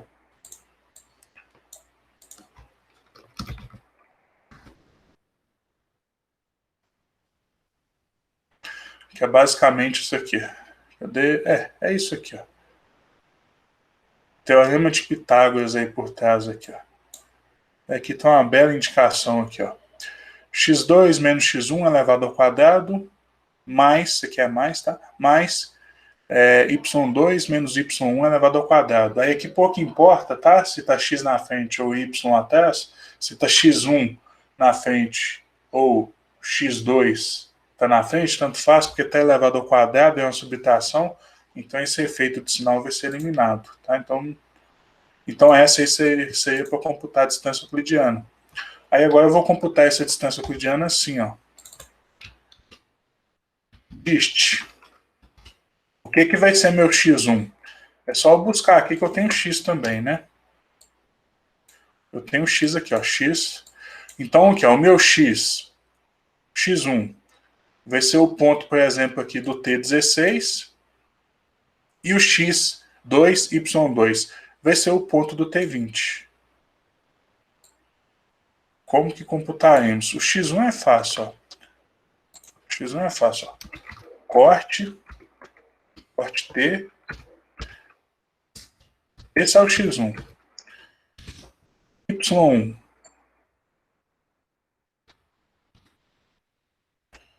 Beleza, facinho aí também. Agora aqui é que complica um pouquinho, ó. E o x2? Vou aproveitar aqui essa estrutura. Aproveitando essa estrutura aqui, né?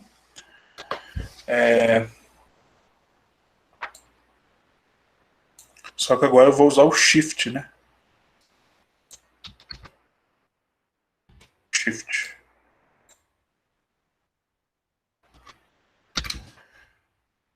E aqui é a mesma coisa aqui para o Y2 também. Aqui é o Y. É que, na verdade, eu acho que está até diferente, na ordem diferente. Na verdade, aqui, esse aqui seria o X2 de acordo com a função, mas eu não vou nem mudar isso aqui não, porque tanto faz, né, na prática, né? Porque como tem um sinal lá de elevado, isso aqui é só nomenclatura, tanto faz. Vamos ver se vai funcionar. Então tá aí, ó, a distância entre o T16 e o T20 é 2.900, quase 3 quilômetros, né? Já do T20 ao T26, 3 quilômetros e pouquinho. E os demais está descrito aqui. Aí eu vi que funcionou. Já vou aproveitar aqui, deixa eu só subdividir aqui. Já vou aproveitar isso aqui para já colocar aqui, ó, corte, underline T. Vou criar aqui uma distância, uma coluna de distância aqui, ó. Vou salvar esse resultado. Vai ficar até mais fácil de eu interpretar isso aqui, né? Beleza, tá aí. Distância do T16 para o T20, 2.932 metros. Do T20 para o T26, 3.133 metros. T26 para o T67, 7.930 metros. Do T67 ao T27, 7.200 metros. Então está aí contabilizado. Agora eu vou ter que saber aqui o que vai de prancha e o que a máquina vai andando por conta. O que for maior que 5.000 aqui, né, que corresponde a 5 km, vai ser por caminhão prancha. O que for menor do que isso, vai ser a máquina vai andando por conta própria.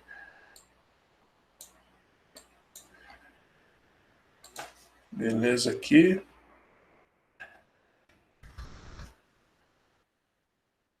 Tá? O que eu vou fazer aqui? Ó? Vou criar aqui uma nova variável aqui, ó, que eu vou chamar de prancha. E vou falar que é tudo zero. Nada vai de prancha. Nada vai de prancha. Tá aí, ó. Nada de prancha. Aí agora, de acordo com a distância, eu vou substituir aqui, ó. Então, aonde que for de prancha vai ser 1, tá? E aonde que continuar, onde que for menor que 5.000, vai continuar sendo 0. Aí eu vou ter que substituir. Aí, para fazer essa substituição, criar nova coluna.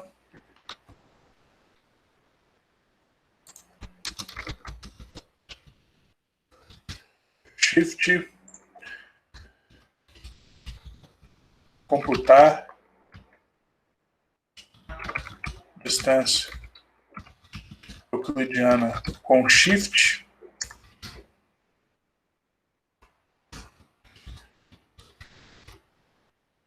Determinar C.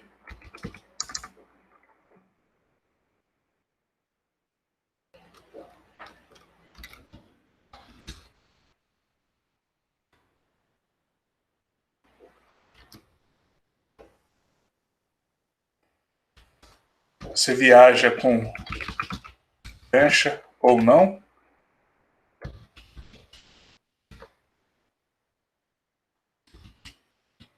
Com prancha vai ser 1, sem prancha vai ser 0. Primeiro, vamos identificar aqui, né? Como que a gente faz para filtrar? Poderia usar o que a gente já até usou aqui, né? Ó, essa mesma estrutura aqui, ó. Então seria algo mais ou menos assim, ó. Eu quero filtrar, corte, T, que por um acaso corte T prancha. Não, que distância, né? Aqui é dist. Por um acaso distância.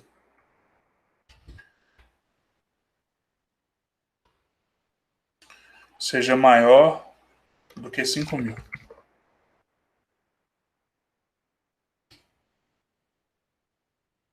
Tenham essas aí, né?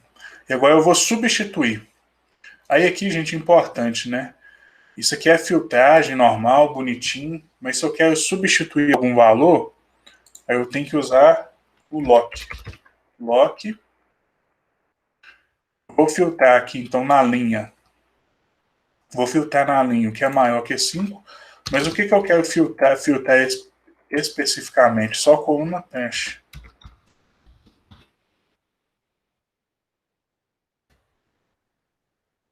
É, só coluna punch.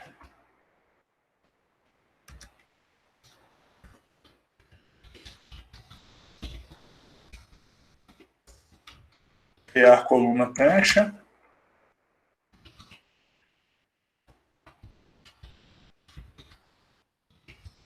Filtrar coluna prancha linkedist maior do que 5.000. Exatamente isso que eu estou fazendo. Aí a gente usa o lock aqui, ó. Linha. Então aqui eu tenho linha, aí que eu tenho uma separação aqui, coluna.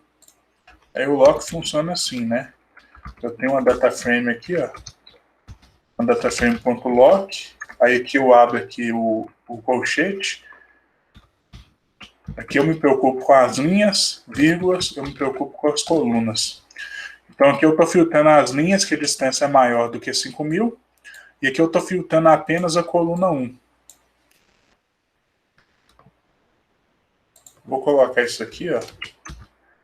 Porque agora aqui eu vou substituir, vou atualizar.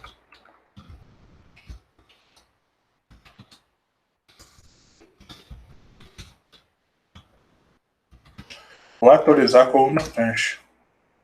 Aí é só usar essa filtragem aqui, ó, que ele me retorna, ó. Tá aqui me retornando aqui, ó. Só que em vez de 0, o que você vai receber? Ah, é prancha, né? Então vai receber 1. Eu coloco igual aqui para atribuir 1. Para fazer essa atualização, eu tenho que usar o lock, tá? Então tá aí, ó. Onde é prancha, 1. E aonde não é prancha, 0. Agora eu posso contabilizar, ó. Estou fazendo isso tudo para no final das contas aqui eu fazer uma contabilização muito simples aqui, ó.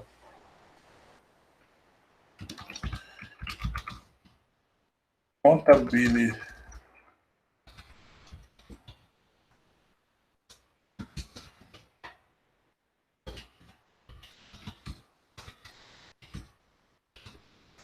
Distância total por prancha e por conta própria. Essa conta própria é da máquina, por conta própria da máquina. Aí aqui é só a gente usar aqui corte, o corte T, ponto. Aqui eu vou agrupar pela prancha. Aí, ou seja, vai subdividir o dado em duas coisas, em 0 e 1. O que não é prancha, o que é prancha. E aqui eu vou usar aqui o somatório. Se eu fizer assim, ele faz o somatório de tudo, ó. Só que não me interessa tudo. Só me interessa o somatório só de distância, tá? Tá vendo? Ele retorna o somatório de tudo, que nem faz sentido, né? Somar essa idade não faz sentido nenhum para mim. Somar coordenado, eu quero que soma só a distância. É só a distância que me faz sentido.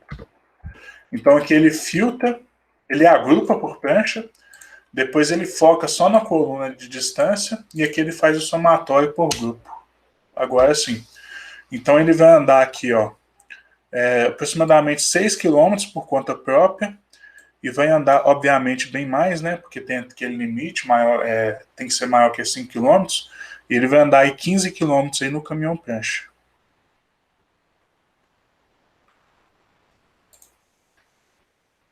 Só complementar aqui, ó, ordenar por volume médio. Depois que a gente ordena por volume médio, tá.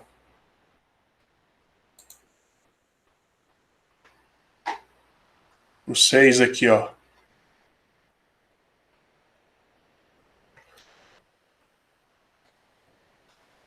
Computar de para com shift.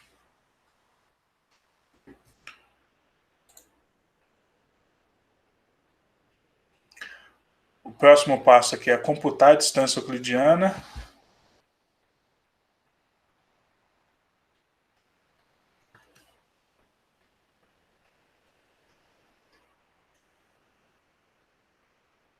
Computar a distância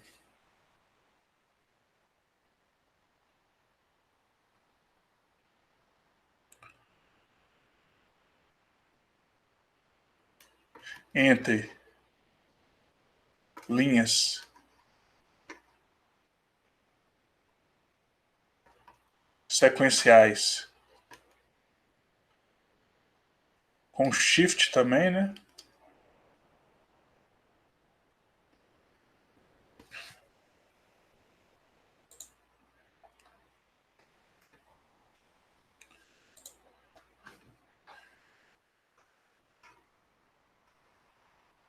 Criar coluna prancha.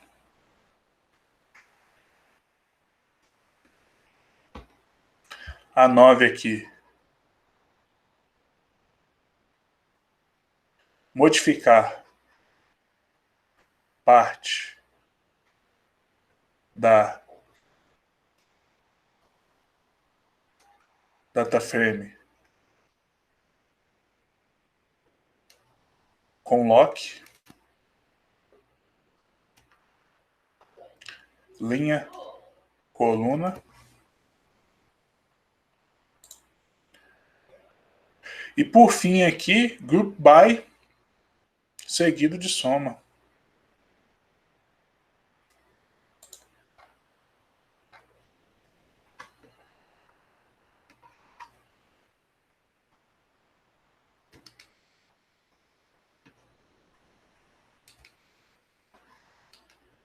Sei que o agrupar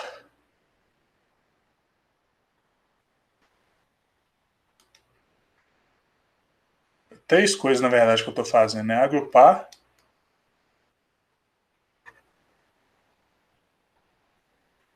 por prancha, selecionar coluna dist, somar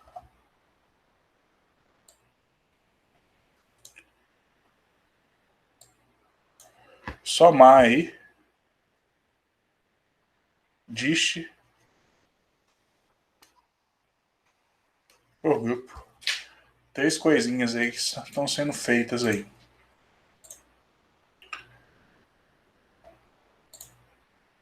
Beleza, gente? Depois da aula aqui, eu vou dar uma atualizada nisso aqui para colocar essas outras funções aí que a gente já teve oportunidade aí de trabalhar. Mas aqui, olha só, muita coisa, né? Muita coisa aqui que a gente já usou, né? Então aqui é função para ordenar, função para agrupar, função para obter a última medição. Aqui é a função para agregar e aplicar diferentes funções, inclusive com possibilidade de aplicar funções próprias. Aqui uma filtragem por colunas. Aqui uma ordenação novamente. Criação, aqui criando novas colunas, novas variáveis, tá? Utilizando o shift, que ele gradativamente vai pegando, aqui no caso -1, ele pega, é como se ele pegasse uma medição atual e arrastasse para posterior. No Excel seria algo mais ou menos assim. Vou pegar aqui uma pequena base de dados.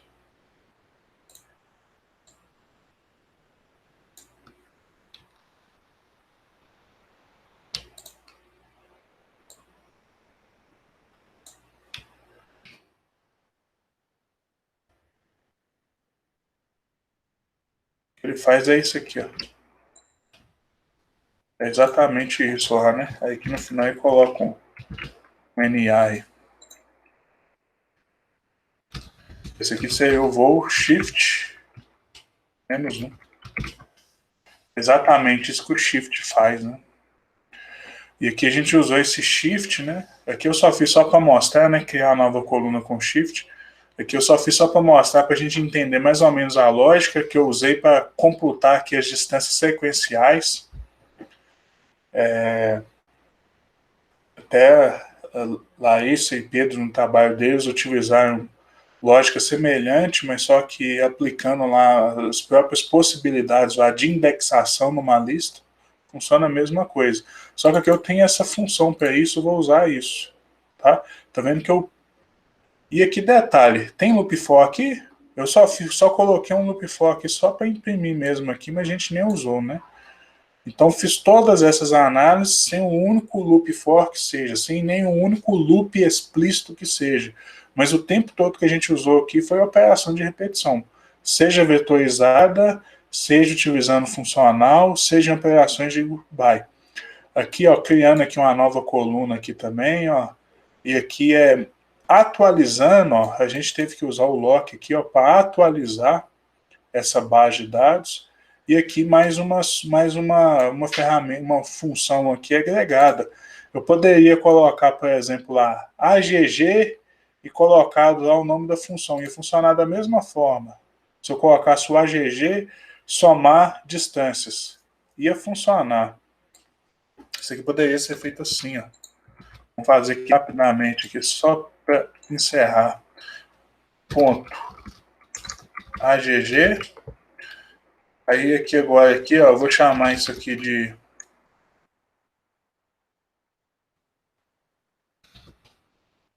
dist total. Vai ser igual. Aí aqui eu vou abrir aqui uma tupla aqui, ó. Vou fazer embaixo aqui. Aqui eu vou abrir uma tupla. Aí dist aqui. Eu vou somar, né?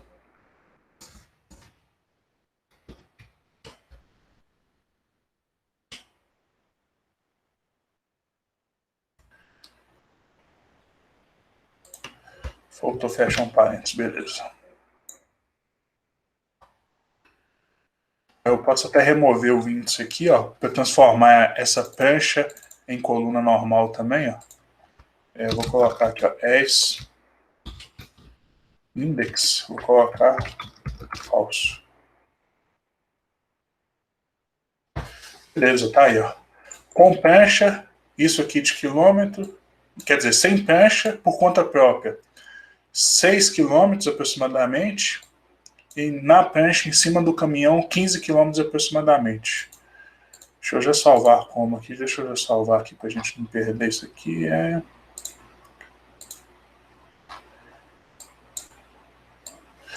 Isso aqui é a nossa aula com funcional 2, foco completo aí na biblioteca Pandas.